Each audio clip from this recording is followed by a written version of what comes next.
Good afternoon, everyone. Welcome to our class. So, I hope you all are good. So, we are going to start techniques. हमने उस दिन भी एक technique पढ़ी थी, दो टेक्निक सॉरी, ठीक है. फंक्शनल फॉर्मेनशिप और मेंटल रेवोल्यूशंस मैंने आपको क्लियर करे थे यार.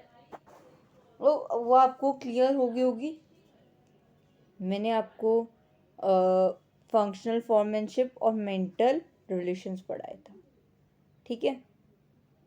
तो यही पढ़ाया था, मैंने आपको बताया था कि एक सिंगल वर्कर के अंदर बहुत सारे एक्सपर्ट्स नहीं होते. हम लोग एक्सपेक्ट नहीं कर पाते हैं कि वो सारे एक्सपर्ट होंगे. एडवोकेटेड अपॉइंटमेंट जो हम लोग करते हैं, प्लानिंग करते हैं प्रोडक्शन डिपार्टमेंट्स की, वो सिर्फ 4 लोग कर सकते हैं. कौन कौन? एक मैंने शायद बताया ही नहीं था, इंस्ट्रक्शन वाला, कि एक इंस्ट्रक्शन क्लर्क होता है. हम लोग वही देख लेते हैं एक बार. Instruction card clerk, route clerk जो पूरा रूट बताएगा, इंस्ट्रक्ट देगा, टाइम बताएगा, टाइम कॉस्ट, डिसिप्लिन में कैसे करना है. प्रोडक्शन इंचार्ज में आपके आ जाते हैं speed boss, gang boss, repair boss, inspector, ठीक है.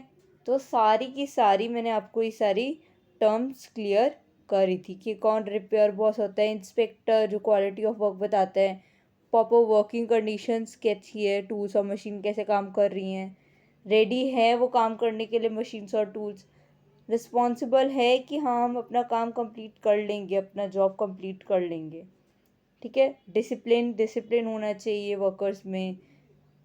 टाइम होना चाहिए कि इतने टाइम तक आपने काम कंप्लीट करना है, इतनी कॉस्ट लगेगी.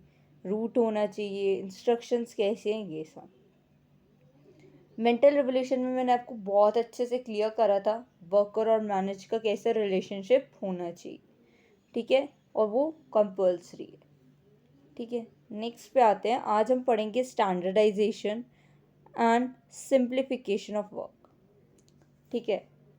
फर्स्ट आते हैं standardisation means fixing standard for everything. It means आप लोगों को हर चीज़ को फिक्स कर कर चलना है. फिक्स स्टैंडर्ड होना चाहिए फॉर एवरीथिंग, सबके लिए, सब चीज़ के लिए. To attain standard production, the standard of performance is establish for the workers. जब आप स्टैंडर्ड अटेन कर रहे हो प्रोडक्शंस के लिए, परफॉर्मेंस कर रहे हो, वो एस्टेब्लिश होनी चाहिए वर्कर्स के लिए. आप ये काम किसके लिए कर रहे हो? वर्कर्स के लिए कर रहे हो, अपना स्टैंडर्ड बढ़ाने के लिए. स्टैंडर्ड ऑफ वर्क का मतलब क्या होता है? स्टैंडर्डाइजेशन मतलब कि आपको अपना स्टैंड बढ़ाना चाहिए, लिविंग ऑफ स्टैंडर्ड बढ़ाना चाहिए, ठीक है. ऐसे ही कि हम लोग वर्कर्स का भी स्टैंडर्ड बढ़ाएं ताकि वो अपने परफॉर्मेंस पे अच्छे से काम कर सके. क्लियर है? तो मेन यही है कि हाँ हम लोग अगर कर रहे हैं तो स्टैंडर्ड ऑफ वर्कर्स जो है वो होना ज़रूरी है. Standard of work means standard set for material. Set होना चाहिए material, machine method and condition of work, ठीक है. अगर देखो स्टैंडर्ड ऑफ वर्क करने का मतलब है, अगर मैं एक रॉ मटेरियल से काम शुरू कर रही हूँ, ठीक है, रॉ मटेरियल से काम मैंने शुरू करा, वो सेट होना चाहिए सही जगह पर कि हाँ इतनी क्वांटिटी मैंने मंगवाई थी, इतनी क्वांटिटी होनी चाहिए, ये नहीं कि ऊपर नीचे है. तो स्टैंडर्ड ऑफ वर्क का मतलब यही है कि मटेरियल सेट होना चाहिए, मशीन का मेथड सही होना चाहिए कि आप सही से उस चीज़ को यूज़ कर सको. आपको पता हो कि हाँ मैं इस मशीन के मेथड को कैसे कैसे परफॉर्म करना है, कैसे कैसे उस चीज़ को यूज़ करना है. तो वो चीज़ आपको कैसे पता होनी चाहिए कि हाँ आपको ये सब पता होना चाहिए कि मशीन के अंदर अगर हम लोग काम कर रहे हैं, ठीक है, तो आप लोग सीखते हो, राइट. आप एग्जाम्पल ले लो फ़ोन का. हम लोग फ़ोन जब हम लोग को मिलता है तो इसके अंदर सब फ़ोन में अलग अलग फीचर्स होते हैं, अलग अलग क्वालिटीज़ होती हैं, ठीक है. तो अब हमें ऐसे ही पता चलता है कि वो काम कैसे करती है, हमें बताते हैं. अगर आप हम लोग एग्ज़ाम्पल लें, देखो अगर मैं एग्ज़ाम्पल लूँ तो देखो अगर हम लोग आईफोन से और एंड्रॉयड से कंपेयर करें, आईफोन है और ये एम आई है, ठीक है, तो कंपेयर करें तो अब इसका मेथड अलग होगा और इसका मेथड अलग होगा मशीन, ठीक है। इस आईफोन यूज़ करने का मेथड अलग होगा, एमआई फ़ोन यूज़ करने का मेथड अलग होगा, राइट। तो जो आईफोन है उसका मेथड उसके फीचर से अलग हो सकता है, उसके अंदर ये फीचर होगा बट उसमें नहीं होगा, बट अलग फीचर ज़रूर होगा, ठीक है।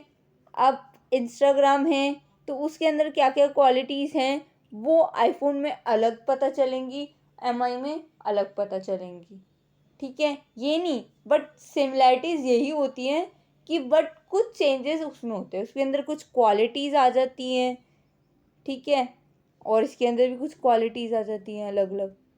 ये नहीं कि वो अलग अलग क्वालिटीज़ में करते हैं, नहीं, क्वालिटीज़ अलग होती हैं कि किसकी क्वालिटीज़ क्या है। हमें नहीं पता कि एमआई जो है और आईफोन क्या आईफोन है। अब ये हम लोग लेते हैं 1 लाख रुपीज़ का, 1,50,000 इतने का पड़ता है, राइट। अगर यही काम 1 लाख का आता है, अराउंड लगा कर चलते हैं हम, ठीक है, और यही फ़ोन हम लोग 20 रेंज में ले लेते हैं, 20 to 25 की रेंज में, ठीक है, 20 to 25 की रेंज में हम इसको ले लेते हैं, 30 तक लगा लो, ठीक है। तो अब कुछ क्वालिटीज़ तो होंगी ना तब भी 1 लाख रुपए का है, कुछ क्वालिटीज़ इसकी भी होंगी तभी 20-25,000 का है, राइट। तो क्वालिटी सेम है, कुछ फीचर्स उसके अंदर होते हैं, कुछ फीचर्स अलग होते हैं, तो बस हमें मेथड पता होना चाहिए कि कहाँ पे हमें किस फ़ोन में कौन सी चीज़ यूज़ करनी है, वो हमें पता होनी चाहिए। ऐसी मशीन का भी है कि अगर हम मशीन अगर यूज़ कर रहे हैं तो उसका मेथड हमें पता होना चाहिए कि कैसे काम कर रहा है। कंडीशन ऑफ वर्क, कंडीशंस होनी चाहिए कि आप कैसे कंडीशन में काम कर रहे हो, ठीक है, किस कौन कौन सी आपको फैसिलिटीज़ दी जा रही है, कौन सी नहीं दी जा रही, वो कंडीशन भी स्टैंडर्ड ऑफ वर्क बताती है, ठीक है। Simplification refer to eliminated unnecessary variety sizes and grades of the product. अब सिंप्लीफिकेशन क्या बताता है, सिंप्लीफिकेशन एलिमिनेट कर देता है जो भी अननेसेसरी वेराइटीज़ होती है। अननेसेसरी वेराइटीज़ लाइक अलग अलग, जैसे कुछ प्रोडक्ट्स में डिफेक्ट्स आ जाता है तो वेराइटीज़ जो डिफरेंट वेराइटीज़ होती है ना एलिमिनेट कर देती है उसको, उसके साइजेस, उसके ग्रेड्स, उसके प्रोडक्ट्स के बारे में जो भी एलिमिनेटेड अननेसेसरी इंफॉर्मेशंस जो होती हैं उनको क्या कर देती है, एलिमिनेट कर देती है। चाहे वो वैरायटी हो, चाहे उसका साइज़ हो, चाहे उसका ग्रेड ऑफ प्रोडक्ट हो, कुछ भी हो, वो क्या कर देती है, एलिमिनेट कर देती है। आगे, it result in the saving cost of labour, cost of machine and tools. ये क्या बताती है, जो सिंप्लीफिकेशन बताती है उसका रिजल्ट बताती है बाद में, जो वो सेव करती है। एलिमिनेट तो कर दिया, उसका लेबर का कॉस्ट बताएगी, देन कॉस्ट ऑफ मशीन बताएगी एंड देन टूल्स बताएगी कि कितना कॉस्ट ऑफ आपको पड़ रहा है। It also bring economy, turnover and operation. It facilitate better control of activity. ये better control of activities हम लोग को ऑपरेट करने के लिए देती है, टर्न ओवर कर देती है कि हाँ इतना आपका इकोनॉमी में टर्न ओवर हो जाएगा, ऑपरेट होने लग जाएगा, तो इतना वो बता देती है। It facilitate better control of activity, इतनी कि आपको कंट्रोल कैसे करें एक्टिविटीज़ को वो बताती है, ठीक है। नेक्स्ट है simplification aims at eliminating unnecessary, ये तो हो गया। Its result with the help of simplification inventories are reduced and resources are fully utilise. अब इसके अंदर क्या होता है, जो सिंप्लीफिकेशंस में यही किया जाता है कि जब उसका रिजल्ट आ जाता है कि उसकी कॉस्ट ऑफ मशीन्स कितनी की, लेबर कितना ले रहे हैं, टूल्स कितना ले रहे हैं, बाद में जब वो हेल्प करती है सिंप्लीफिकेशन इन्वेंट्रीज की, तो वो कम कर देती है, अपने जो रिसोर्सेज होते हैं वो उनको फुली यूटिलाइज करते हैं, उनको फुली यूटिलाइज करने का मौका दिया जाता है, ठीक है। फॉर एग्ज़ाम्पल अगर ले लो, हिंदुस्तान लीवर है, हिंदुस्तान यूनिलीवर लिमिटेड कंपनी है, वो अपनी वैरायटी को बढ़ाए, वैरायटी ऑफ शॉप्स को क्या कर देगा, कम कर देगा, क्योंकि उसको क्या करना पड़ेगा, अगर वो अपनी वैराइटीज़ कम कर देगा, वैरायटी ऑफ शॉप्स अगर वो कम कर देगा तो उसकी इफ़ेक्टिव और एफिशिएंसीज क्या हो जाएगी, बढ़ा देंगी। जब ये दोनों बढ़ने लग जाएगी, इफ़ेक्टिव होने लग जाएगा, लोग एम्प्लॉयज़ अपने आप टास्क करने शुरू कर देंगे और मिनिमम कॉस्ट पे काम जब करेंगे तो अपने आप ऑर्गेनाइजेशन में क्या आएगा, रिजल्ट आना शुरू हो जाएगा। तो इसलिए स्टैंडर्डाइजेशन और सिंप्लीफिकेशंस होना बहुत ज़रूरी है। ठीक है, जितनी ज़्यादा स्टैंडर्ड में क्या है कि अगर आप जितना मेथड आपको मैंने बताया कि जितने इफ़ेक्टिव और एफिशिएंट से आप लोग काम करोगे, स्टैंडर्ड ऑफ वर्क क्या है, स्टैंडर्ड ऑफ वर्क वही है, देखो क्लियर करती हूँ मैं यहाँ पे, स्टैंडर्ड ऑफ वर्क वही है अगर बताऊँ तो, जो स्टैंडर्ड ऑफ वर्क है ना हमारा, वो यही बताता है कि कितना इफ़ेक्टिव और कितना एफिशिएंट है। ठीक है, जितना इफ़ेक्टिव बढ़ेगा उतना एफिशिएंट भी बढ़ेगा। जितना एम्प्लॉयज़ जो वर्कर्स हैं हमारे, वो अच्छे से काम करने लग जाएंगे, डूइंग द राइट टास्क और कंप्लीटिंग अपने टास्क को, अपनी एक्टिविटीज़ को कंप्लीट करने लग जाएंगे, तो ऑलरेडी उनकी एफिशिएंसीज इफ़ेक्टिवनेस बढ़ जाएगी। और एफिशिएंस कैसे करेंगे, अगर वो मिनिमम कॉस्ट में मेरा काम कर देगा वर्कर, ठीक है, तो मैं उसको एफिशिएंसी की, उससे जल्दी से काम भी कर दिया और टाइम पे ख़त्म हो गया, मेरा से टाइम भी बच गया, उसे कम पैसों पे भी काम कर दिया और काम भी पर अच्छे से किया, डूइंग द टास्क राइट, अच्छे से काम उसने असाइन किया, कंप्लीट किया, तो इफ़ेक्टिव से अगर वो करेगा स्टैंडर्ड ऑफ वर्कर तो अपने आप वो क्लियर कर देगा। सिंप्लीफिकेशन, अगर वो अपनी वेराइटीज़ को कम कर, वेराइटीज़ जो हैं उसकी या उसके साइजेज हैं वो कम कर देगी, तो ऑलरेडी सिंप्लीफिकेशन अपने जो ऑर्गेनाइजेशन में इन दोनों के थ्रू ऑर्गेनाइजेशन का रिजल्ट क्या हो जाएगा, हायर लेवल, अच्छा रिजल्ट आने लग जाएगा। अच्छा रिजल्ट आएगा तो ऑर्गेनाइजेशन का नाम बढ़ेगा, ऑर्गेनाइजेशन में नाम बढ़ेगा, लोग उनके पास आकर ज़्यादा खरीदना शुरू कर देंगे। ठीक है, यही है। क्लियर है यहाँ तक? ठीक है, आगे चलते हैं। वर्क स्टडी, वर्क स्टडी हमारा फोर्थ है। ठीक है, ये हमारा मैं आपको बता देती हूँ एक बार दोबारा से, हमारा पूरा ये हमारा फर्स्ट था। ठीक है, ताकि आपको डाउट ना हो। ये सेकंड,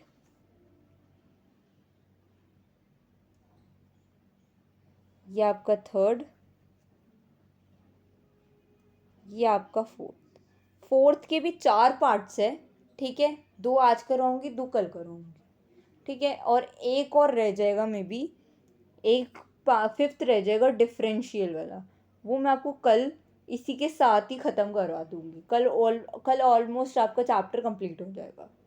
ठीक है, आगे चलते हैं। कल नहीं हुआ तो परसों तक तो हो ही जाएगा। फिर मैं कुछ क्वेश्चन दूंगी हेनरी फ्योल के। ठीक है, अब वो क्वेश्चन डिस्कस करेंगे, इसके करेंगे कहीं और, जैसे भी मिलते हैं करवाती रहूँ। वर्क स्टडी क्या होता है?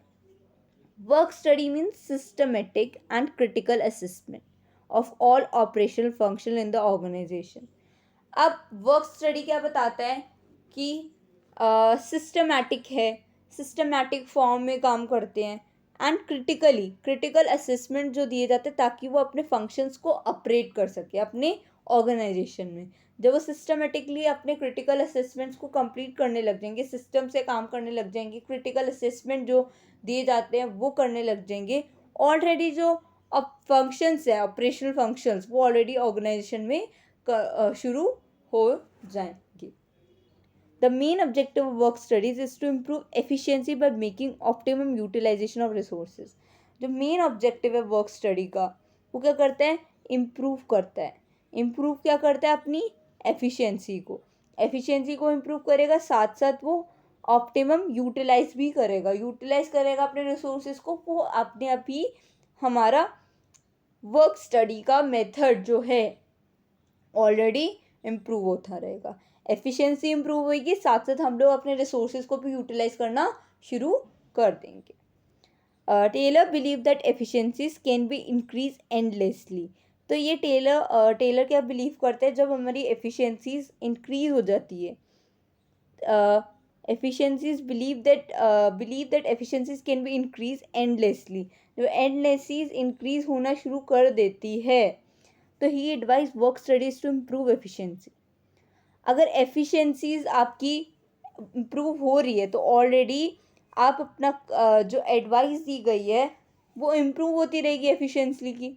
Efficiency he advise work study to, जब वर्क स्टडी हम लोग टेक्निक यूज़ करेंगे, ठीक है, वर्क स्टडी टेक्निक जब हम लोग उस चीज़ को यूज़ करेंगे तो ऑलरेडी इम्प्रूव होना शुरू कर देगी एफिशिएंसी। ठीक है, ऑलरेडी क्या करना चाह देगी, इम्प्रूव करना शुरू कर देगी। वो एडवाइस ही यही दे रहा है टेलर कि अगर एफिशिएंसीज बढ़ती एंडलेसली तो एडवाइस ये कि आपकी एफिशिएंसीज क्या होती रहेगी, अपने ऑर्गेनाइजेशन में इम्प्रूव होती रहेगी। ठीक है, he has divided his work study into 4 part. 4 parts में बांटा हुआ है, मैंने आपको बताया। पहला पार्ट है मेथड। मेथड क्या बताता है? Method study, it is concern with finding one best way of doing a job. एक अच्छा बेस्ट वे अगर हमें पता चल जाए ना जॉब करने का, तो उसे कहते हैं मेथड स्टडी। अगर हमें ये टेक्निक पता चल गई तो हम काम कोई भी कर सकते हैं। ठीक है, the main aim of the technique is to improve work method to minimise the cost of product. जब आपका जो ये टेक्निक, जो इनका मेन टेक्निक का यही एम है कि अगर आप वर्क मेथड को इम्प्रूव करना चाहते हो तो अपनी कॉस्ट ऑफ प्रोडक्ट को क्या कर दो, मिनिमाइज कर दो, ज़्यादा नहीं कम रखो। And satisfaction, maximise the satisfaction of customer. Customer की सेटिस्फेक्शन को बढ़ा दो। प्रोडक्ट का प्राइस, कॉस्ट ऑफ प्रोडक्ट कम कर दोगे और कस्टमर की सेटिस्फेक्शन को अगर आप ज़्यादा देखोगे तो काम करने का तरीका समझ आएगा। ठीक है, इसको देखो एक बार मैं बताती हूँ।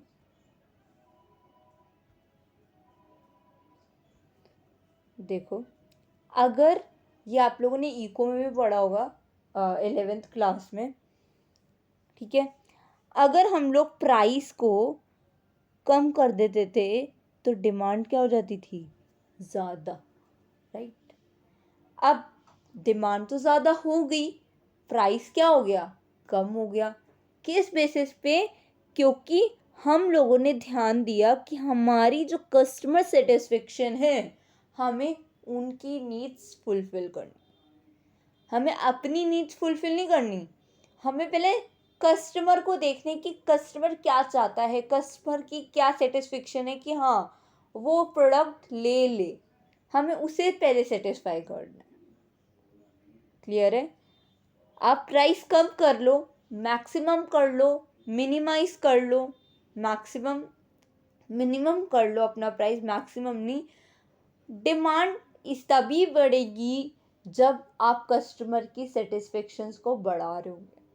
तो इसमें भी यही बताया है कि अगर आप कॉस्ट ऑफ प्रोडक्शंस को मिनिमाइज कर दोगे, अगर आप कॉस्ट ऑफ प्रोडक्शन को मिनिमाइज मतलब ठीक ठाक रेट, मतलब मिनिमम कर दो ना उसका रेट, ठीक है, मिनिमम रेट पे अगर आप कर देते हो तो कस्टमर ऑफ सेटिस्फेक्शन अपने आप बढ़ेगा, मैक्सिमम होगा, बढ़ता रहेगा कि हाँ हम लोग कस्टमर ऑफ सेटिस्फेक्शन देख रहे हैं।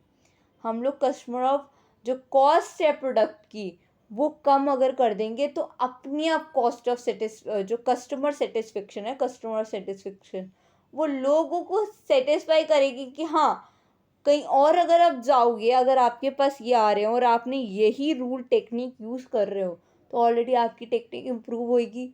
वन बेस्ट वे होगा कि आप काम कर रहे हो और यही काम कोई और कर रहा हो, उसने कॉस्ट ऑफ प्रोडक्शन को बढ़ा दिया और कॉस्ट ऑफ सेटिस्फेक्शन कम कर दिया, तो कोई जाएगा उसके पास? नहीं जाएगा। ठीक है, अगर कॉस्ट ऑफ प्रोडक्ट आप बेच रहे हो, उसकी प्राइसेस आपने मैक्सिमम कर दिया, कॉस्ट ऑफ सेटिस्फेक्शन आपने कम कर दी है, तो ये गलत होगा। ठीक है, आप ये टेक्निक फिर यूज़ ही नहीं कर रहे हो मेथड स्टडी की, तो ये टेक्निक है ही नहीं, ये हमारी टेक्निक गलत है, ये हमारी टेक्निक सही है। ठीक है, तो ये है, क्लियर है? अब देखो, The search for the best method start from the procurement of raw material and continue till the final product is delivered to the customer. अभी मैंने बताया इसमें क्या बोल रहे हैं, ये बोल रहे हैं कि अगर आप रॉ मटेरियल, जब आपका बेस्ट सर्च मेथड अगर जब स्टार्ट करोगे, जब भी आप कोई बिजनेस स्टार्ट करते हो, तो जब भी आपको ये मेथड यूज़ आए, तो आप जो रॉ मटेरियल ना, रॉ मटेरियल से कंटिन्यू जो फाइनल प्रोडक्ट तक बनना जो है, वो कस्टमर की सेटिस्फेक्शंस के थ्रू करोगे ना अगर काम, ऑलरेडी काम अच्छे से होगा। डिलीवर जो जब हम लोग कस्टमर तक डिलीवर करेंगे अपना सामान, तो ऑलरेडी वो उनको काम, उनको ये टेक्निक तो पता नहीं चलेगी, बट हमें जो वो हुआ है, प्रॉफिट हुआ है कि हाँ हम लोग कस्टमर की सेटिस्फाई को नीड्स को देखकर काम कर रहे हैं, तो वो हमें पता चलेगा कि हाँ हमें कस्टमर की सेटिस्फाई को देखकर ही काम करना पड़ता है। For example, raw material should be store near the place.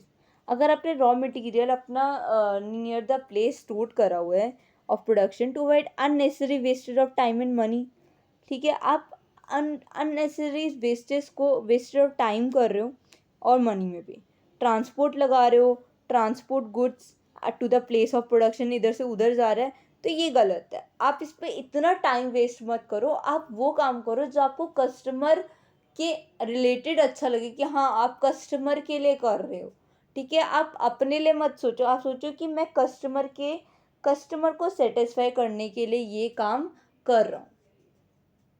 Clear है? कोई डाउट है? तो अननेसेसरी वेस्टेज नहीं करनी हम लोग को, अपने टाइम को भी, ना ही पैसे का। टाइम वेस्ट होगा तो पैसा भी वेस्ट होगा, मनी वेस्ट होगा, टाइम वेस्ट होगा, तो ये फिर हमारा सेव करने का टाइम ही क्या है। आप उसको देखो कि आप अननेसेसरी प्रॉब्लम क्रिएट ना कर आप कस्टमर की सेटिस्फाई अगर देखोगे तो ऑलरेडी प्रोडक्शंस काम आएगी। नेक्स्ट आते हैं, सेकेंड है मोशन स्टडी। अब मोशन स्टडी क्या बताता है? This study refer to make a through analysis of various motion being perform by a worker while he is doing a particular job. ठीक है, ये क्या बताता है कि अगर आप स्टडी कर रहे हो, रेफर थ्रू एनालाइज कर रहे हो अपने वेरियस मोशन को, परफॉर्म बाय अ वर्कर, जब वो ऑलरेडी परफॉर्म कर रहा है while he is doing a particular job, वो साथ साथ इस मोशन को भी परफॉर्म कर रहा है, वो साथ साथ अपना काम तो कर ही रहा है बट अपने मोशन को भी, वेरियस जो मोशंस हैं जो वर्कर्स के थ्रू परफॉर्म किए जा रहे हैं, वो भी अपना काम कर रहा है। इनका जो मेन पर्पस है मोशन का, studies detect to eliminate unnecessary movements करते हैं and to find out the best way doing a particular job. अगर वो अननेसेसरी मूवमेंट ना करे, वो बेस्ट मेथड यूज़ करे कि हाँ हमें एक पर्टिकुलर जॉब चाहिए, तो वो हेल्प करेगा। This study is conducted with the help of movie camera and stop watch.